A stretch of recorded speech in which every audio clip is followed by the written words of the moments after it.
kepulangan mak itu, ibu kita, mama kita itu separuh hidup kita itu hilang. Kemudian dilengkapi lagi kepulangan ayahanda kita, itu rasanya seluruh semangat kita itu terambil. Kita mengalami kemalangan, kesedihan, tetapi sama Tuhan justru disebutkan wabassiris sabirin, sampaikan kabar gembira. Kenapa kabar gembira? Jadi kalau ada mengatakan sayang kali aku kepada ayah mak, tapi dia tidak sholat dan doa, palsu itu namanya air mata palsu. Gak ada kata terpisah bisa membahagiakan mereka dalam kubur. Bahkan ada lagi pertanyaan begini, Tuhan, meninggal ayah makku, dulu ku sakiti dia, dulu aku durhaka, belum sempat ku bahagiakan, belum sempat minta maaf, meninggal mereka, aku dulu jahat sama mereka, sekarang aku sadar, apa yang kulakukan? Ada 3 manusia menghadapi kematian, takut. Yang kedua takut tidak takut. Yang ketiga rindu. Ada orang rindu mati karena dia rindu bertemu Tuhan. Jadi kematian itu tidak selamanya mengerikan. Sebahagian orang yang sudah kenal Tuhannya, dia sudah cinta kepada Tuhannya, justru rindu mati karena ingin bertemu Tuhan. Man ahabba liqa Allah ahabballahu liqa'ah. Kata Nabi, kalau kau sudah cinta rindu kepada Tuhanmu, pasti Tuhanmu rindu dan cinta kepadamu. Orang yang paling cerdas, banyak ingat mati, dia sadar akan mati, sehingga dia takut berbuat dosa, dan kemudian disiapkannya bekal. Kalau nanti aku mati, aku ingin bahagia, senang. Jadi orang yang paling cerdas itu orang yang setiap harinya mempersiapkan kematiannya, bekal-bekalnya.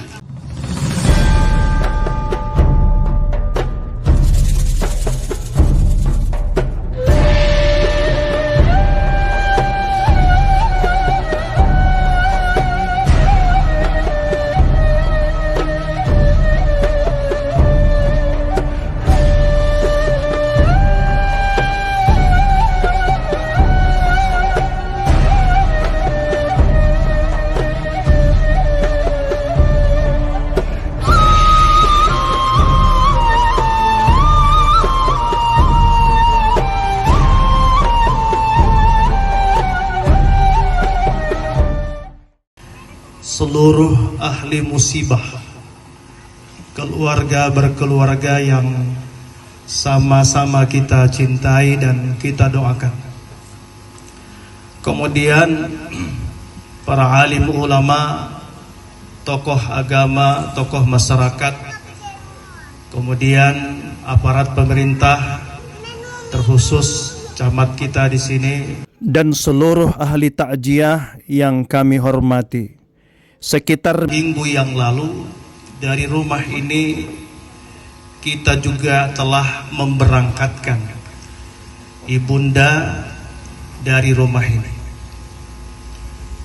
Dan pada kesempatan ini Allah mentakdirkan kembali kita juga memberangkatkan suami atau ayahanda kita dari rumah ini, sehingga kemudian lengkaplah pasangan ini dijemput oleh Tuhan yang Maha Kuasa. Setiap kepulangan tentu akan menyedihkan.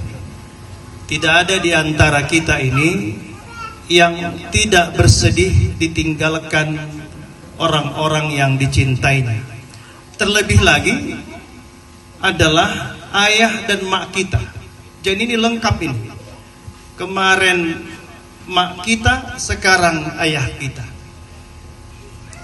Kepulangan mak itu, ibu kita, mama kita itu separuh hidup kita itu hilang. Kemudian dilengkapi lagi kepulangan ayahanda kita, itu rasanya seluruh semangat kita itu terambil. Saya bapak ibu saya meninggal 3 tahun saya menderita. Bukan menderita tidak ikhlas, tapi terkenang. Karena saya pada saat itu belum bisa memberikan kebahagiaan, sedang kuliah. ayah saya insya Allah saat itu sudah bisa, meskipun tidak akan pernah sempurna. Tetapi saya bersyukur saudara kami, anak-anak almarhum ini, terkhusus saudara kami Tuan Muhammad Yusuf Sirait, saya kira dia sudah cukup puas, meskipun tidak akan pernah puas, tapi sudah cukup bagi dia menemani, mengobati. Saya kira itu kenangan yang cukup indah.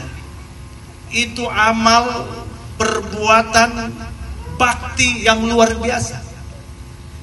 Sehingga kemudian begitu berpulang, rasanya saudara-saudara kami di sini atau kami di sini sudah banyak kebersamaan itu yang dapat dikenang dan sudah melakukan yang terbaik terhadap kedua orang tua ini.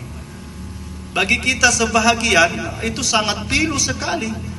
Di saat kita belum berbuat apa-apa, dipanggil ayah emak kita. Saya dulu begitu bekerja di bank syariah, gaji pertama itu sewaktu saya terima, terkenang oleh mak saya yang sudah meninggal, tak kuat menerimanya, menetes air mata. Sehingga saat itu mak pengganti guru regar, kemudian saya ajak berangkat haji sebagai cara saya, karena itu sama hakikatnya. Jadi oleh karenanya kepulangan mereka berdua ini secara kemanusiaan sangat pilu, sangat sedih, sangat sedih. Tetapi ada yang luar biasa ketika Tuhan menjelaskan tentang keberpulangan.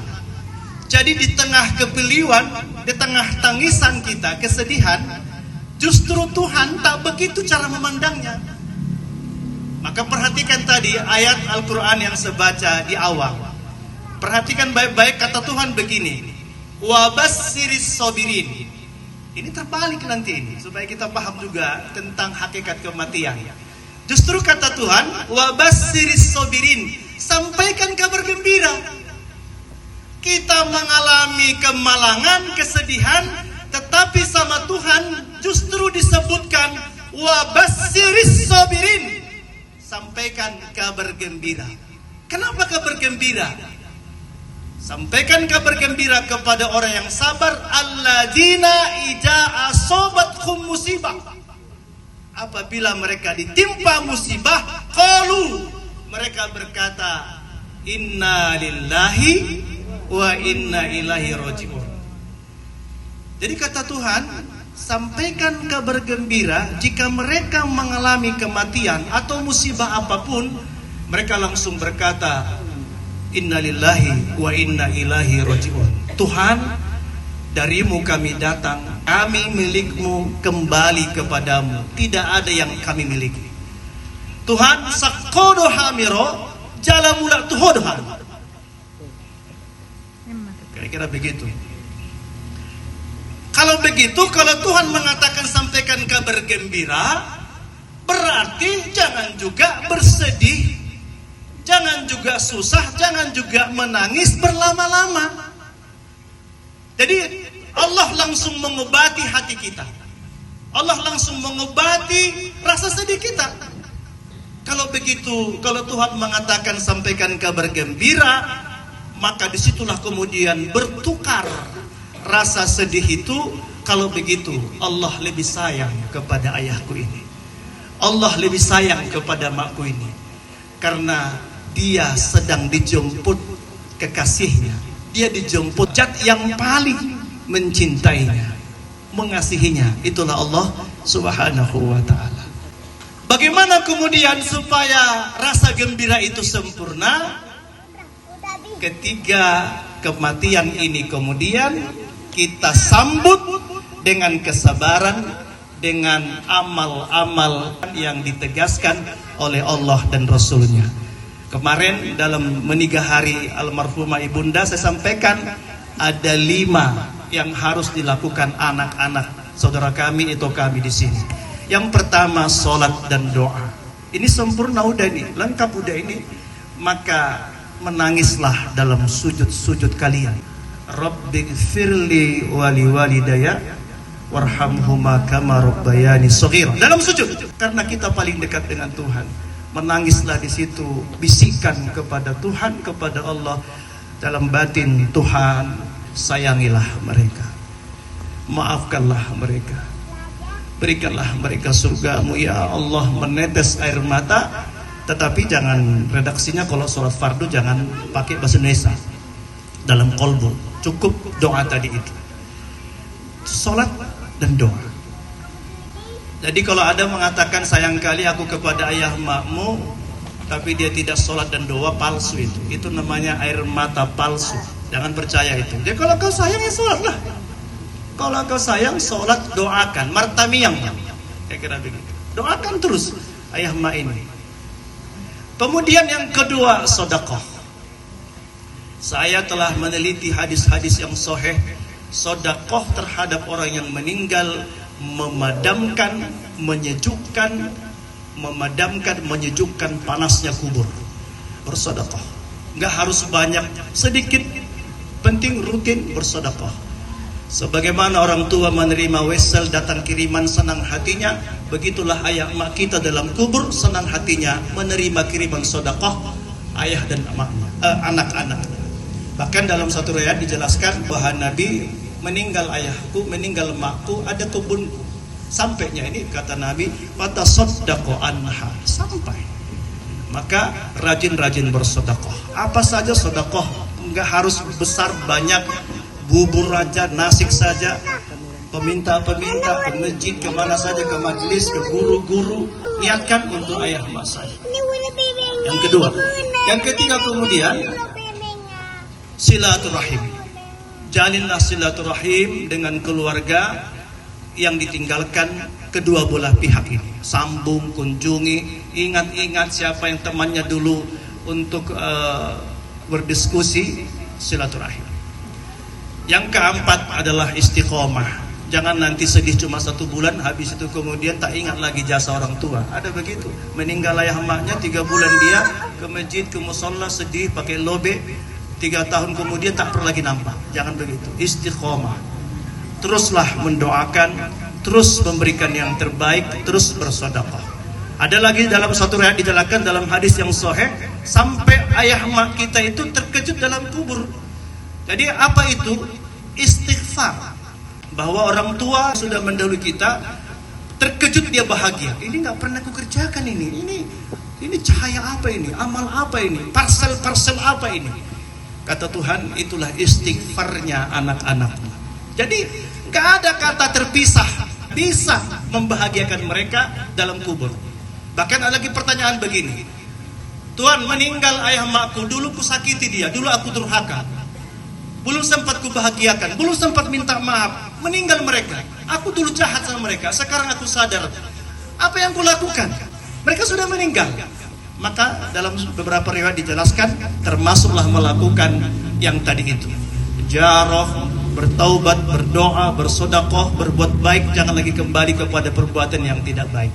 Yang terakhir adalah lakukan semua itu sebagai wasilah niatmu dalam hati kepada seluruh keluarga saudara kami di sini. Jadikan itu semua jadi wasilah agar kelak bersama di surga, bersama di jannah. 5 itu insya Allah bahagia ayah emak kita. Dan barangkali bagi kita semua ini menjadi iktibar kepada kita, sebagaimana disampaikan para pendahulu-pendahulu tadi, tokoh-tokoh kita, agar kita mempersiapkan amal soleh kita, amal ibadah kita. Kemarin sudah saya singgung, ada 3 manusia menghadapi kematian, takut. Yang kedua takut tidak takut. Yang ketiga rindu. Ada orang rindu mati karena dia rindu bertemu Tuhan.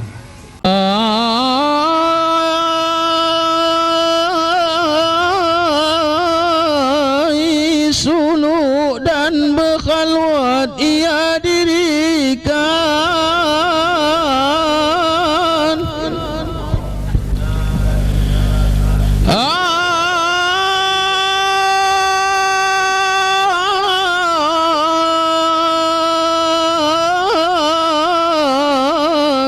suluk dan berkhalwat ia dirikan.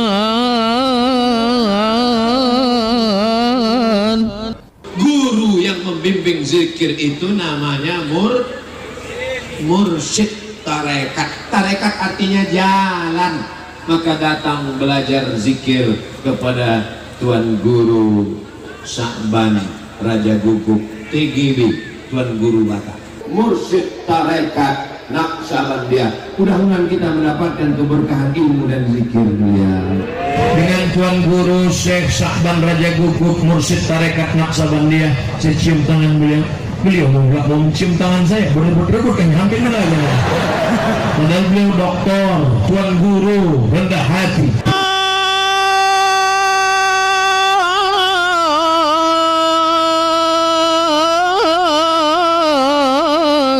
Suluk dan berkhaluat ya dirikan.